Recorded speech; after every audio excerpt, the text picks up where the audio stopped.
My name's John Waller. I'm an underwoodsman, which basically means I work with underwood, coppice wood, specifically with hazel and willow, but occasionally with chestnut and ash to make chairs. And today I'm weaving willow on a hazel chair, hazel stick chair. I'm just weaving the back, and I've already done the seat here. I use the same willow to weave baskets, which you can see over there, and all sorts of other bits and pieces. I do a lot of sculptural work and living willow work, especially in schools. And I grow all the willow myself. I rent a workshop on an organic dairy farm called Boar Place, and I look after the rest of the woodland there, which is about 40 to 60 acres in blocks. And that's coppiced, so that supplies me things like hazel for hurdle making, and ash for chair making, and other bits and pieces, cherry for turning, that sort of thing. So the crafts that I do really have grown in response to the wood that I have access to. So I don't really have a great access to chestnut, and I don't therefore use a great deal of chestnut, and I have to buy that in where I use it. The willow itself is a selection of basketry willows, and they're all grown because they firstly grow vigorously, they grow long, but at the same time they stay very fine at their base. So they're easy to weave, they're not too stout, and obviously in connection with all the other willows that are used for basketry, they have to be flexible, very long fibred, very easy to weave. And this particular willow is the commonest and most popular basketry willow, called black moor. It's a variety of Salix triandra. So this is a piece of black moor, a rod, and this is about a 4 foot. And usually rods, if you were to buy them, are all graded by their length. So when I cut my willow, generally I grade it roughly into large, medium and small lengths. If you buy it commercially, you buy it by the foot. And this is a 4 foot rod, anything between 3 and 4 foot.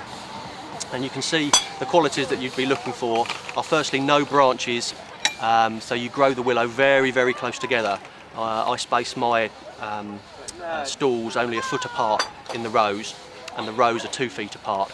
So you get an awful great harvest every year. It's an annual crop, coppice, so you get a huge amount every year, and it's very easy to grow. Its biggest enemies really are shade and weeds.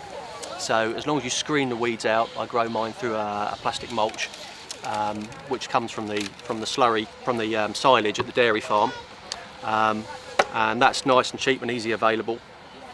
So that deals with the weeds. I don't have to use any herbicides. And as far as shade goes, you just site it away from other trees and other buildings. And other than that, it takes very little looking after.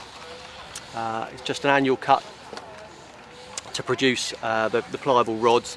And you do get some poor rods, and they're used for hurdle making. The branchier rods, and also the larger rods I use for the living willow structures. Yes, with the chair making, I try to start off at the ends and trim them down. That way you haven't got any little pokey bits out in your back when you lean back against it. Otherwise, in baskets, really, you start off all the butts on the inside, and then you trim off the outsides, and they just tuck under the thicker pieces. And there are many weaves in basketry. This particular weave is called slewing, 2 rods slewing, and slewing is the common weave in basketry to weave fast and fill in the baskets. It's the weave that most people will be familiar with. But there are innumerable weaves in basket making. It's probably the oldest craft there is. As long as people have wanted to carry stuff around, they've needed a basket. So it's really very satisfying to be able to make something from just a heap of damp sticks and your hands. You literally need no tools, and you can make it as complex as you like, really, but at the end of the day it's a heap of damp sticks. And it's down to you just to mould them. So it's very cheap to set up and have a go. And you can use wild wood as well. You can use hedgerow wood, so you don't even have to buy the willow in if you don't have access to willow. Go along the hedgerows after asking the owner first, trimming off anything that will bend over your thumb. And if it'll bend over your thumb, generally it's flexible enough to weave in a basket somewhere.